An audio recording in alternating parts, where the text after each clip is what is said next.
Do you want to play a game with the coolest drip out there? Bloodborne. Do you want to experience the most twisted and mind-blowing story you've ever seen? Bloodborne. Do you want to play a game about wombs and Lovecraftian creatures? Probably not, but if you do, Bloodborne. Today, we're taking a look back at one of my favorite games of all time, Gothic, Victorian-era horror Souls-like. And honestly, even with that description, you still wouldn't be able to imagine what this game is truly about. It goes far beyond your creepiest nightmares. But I'm getting a bit ahead of myself. Why is Bloodborne's nightmare an unforgettable experience? At first, Bloodborne feels simple. You're a hunter, hunting beasts. It almost seems like Dark Souls but darker and without shields. Slowly though, this game turns into a confusing descent into madness, revealing what is, in my opinion, the coolest and most interesting lore any game has ever had. I've researched this game's story many times, and every single time I come away with more questions than answers. But trust me, it does make sense. Everything connects in such a beautiful, unsettling way that it feels otherworldly. No pun intended. Nobody knows how, but you arrive in Yharnam, a cursed city overtaken by beasts. With almost no explanation, you sign a contract and are told to seek the Pale Blood. Your first destination is a healing church. The organization responsible for administering the blood used to cure the citizens is slowly turning into wolf-like creatures. But why is this blood so special? Long ago, an alien being was discovered in the catacombs beneath Yharnam. The scholars of Bergenworth learned that this creature's blood granted immense power to humans. They trapped Ebrietas and began exploiting her blood. Master Willem, leader of the research, was cautious and urged restraint. We are born by the blood, made men by the blood, undone by the blood. Fear the old blood. However, one of his apprentices, Lawrence, believed humanity could ascend to the level of the old ones through blood alone.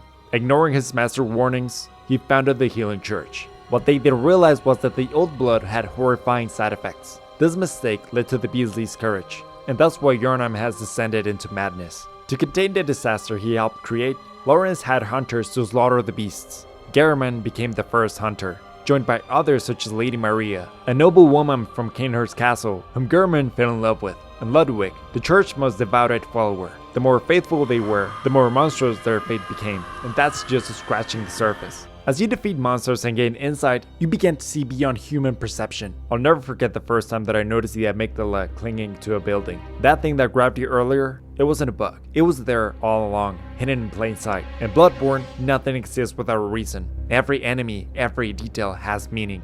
You start in Yosefka's clinic, the place where you get the blood transfusion, but then you take some steps and face the werewolf. Seriously? A werewolf? Couldn't you get me an easier enemy? Damn, I take it back. Then you're taken to the Hunter's Dream. Here you get to choose one of two weapons. Come on, no one is choosing the rapier. You either go for the axe or the coolest weapon in the game, the saw cleaver. Then you come back and get revenge on the wolf. And that's when you get to explore the convoluted streets of Yharnam. Everything is cool until you go up the ladder and hear this.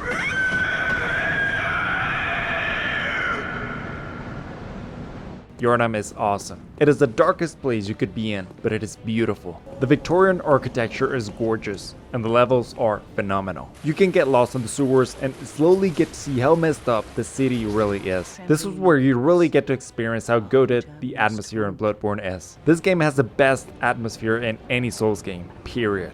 The streets of Yharnam are full of people slowly turning into beasts, burning the ones that have already succumbed to the transformation, and sending away every outsider that they see. That's you. No matter how many doors you knock on looking for help, you will find only three options. A. Someone incredibly creepy who is evil and sends you away. B. Someone who's creepy but friendly. Or C. A little girl who will die thanks to you. Twice. God, that is such a heartbreaking story. There's a saying. You've probably heard it. It goes like this. There are never happy endings in Souls games. And that has never been as true as it is here. There is literally not a single happy ending in the game. If you like someone, do not get attached to them, because they will go mad, or they will turn into a monster, or they will die, or all the options above.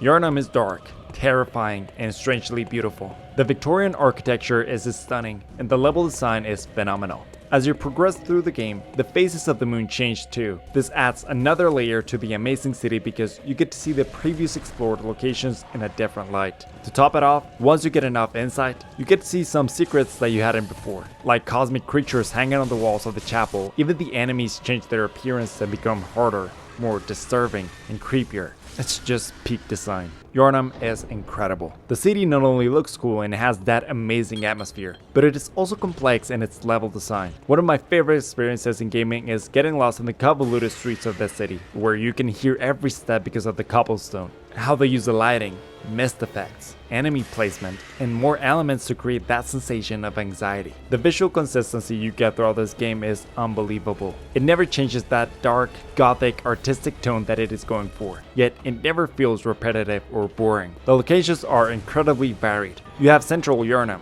This name is not a coincidence because it has many connections to all the areas, kind of like Dark Souls 1, but in a more linear way. You have Cathedral Ward. You can go to Old Yharnam, which is spookier than the new version you just explored. Then you go to the Forbidden Woods, a maze with snakes, Bergenworth with its majestic view of the lake, and the Nightmare of Menses, the final area of the game, where you need to traverse the desert-like lands and a castle with the hardest enemies that will take you to the source of the nightmare, a crying baby.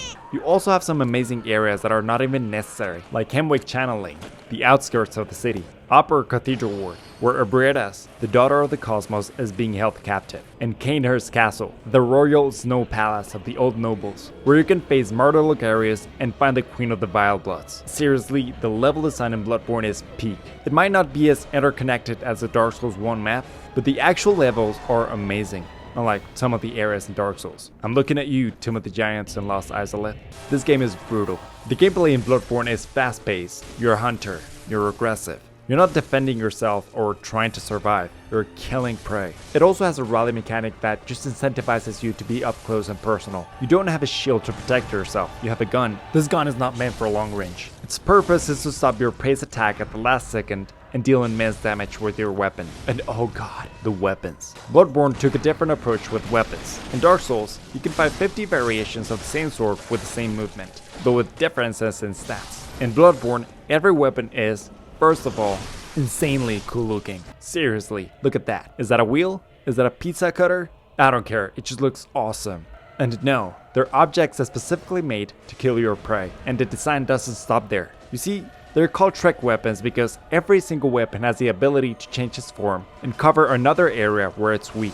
For example, take Ludwig's Holy Blade. It can either be a normal sword with fast attacks and little damage, or when transformed, you can combine it with a sheath and make it a great sword with heavy attacks, slow but more powerful. Take my favorite weapon for instance, the Saw Cleaver, with its blood-letting teeth. You can use it as a high DPS weapon for close combat, or turn it into a long distance blade when you unfold it for extended reach. That also gives you a different attack pattern, takes more stamina, and is slower. The balancing of the weapons is perfect, and it is up to your playstyle to decide how to use them. They're gorgeous, incredibly satisfying to use, and that's not all. You also have attacks that can be used to transition between weapon variations. You can make combos with them and deal huge damage, trigger them mid-combo, or do my preferred method, roll and transform the weapon for a super cool attack.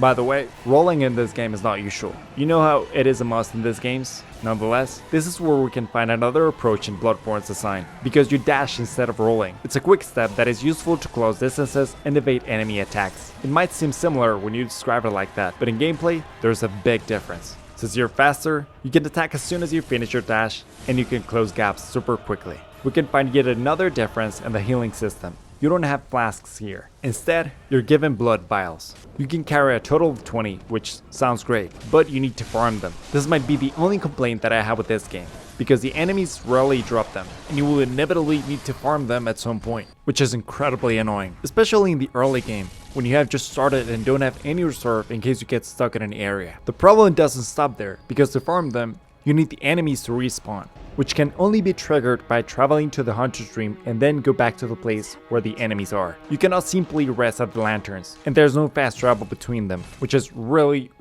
annoying when it comes to farming. And trust me, you will need to do it because some of the bosses are really hard. And speaking about the bosses, we can have mixed opinions here. I won't deny it, some bosses are very bad. Bosses like the Witches of Hemwick, Rom, the Vacuous Spider, and Mikolash, host of the Nightmare.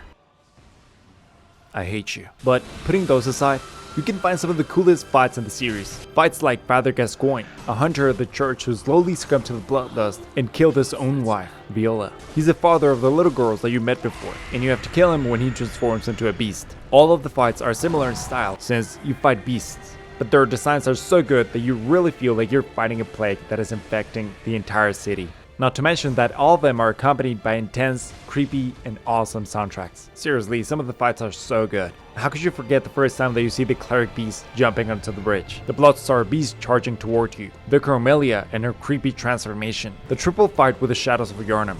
Then, after you start seeing the true madness of the nightmare, you start fighting some cosmic horrors like the one reborn, Ebrietas, Daughter of the Cosmos, Amygdala, the Wet Nurse, and the best final boss for this story, Garamond, the first hunter. Tonight, Gammon joins the hunt. That line is so iconic, and don't even get me started on the DLC. The Old Hunters has some of the best lore and best bosses this game can offer. It is so good that I'll actually make a separate video on it, so stay tuned for that. Come on, hit that sub button. And if you go for the best ending, you can fight the Moon Presence. By the way, why is it considered the best ending? Listen, I'll give you 3 options. Option 1, end the nightmare peacefully and wake up in a beautiful city. Option 2, fight an old guy in a wheelchair and take his job. Option number 3, fight the guy in the wheelchair, defeat a cosmic entity, and become a slug. Yeah, I'm not joking. You're seriously telling me that this is the best ending? God, I guess Bloodborne players played so much that they went mad too.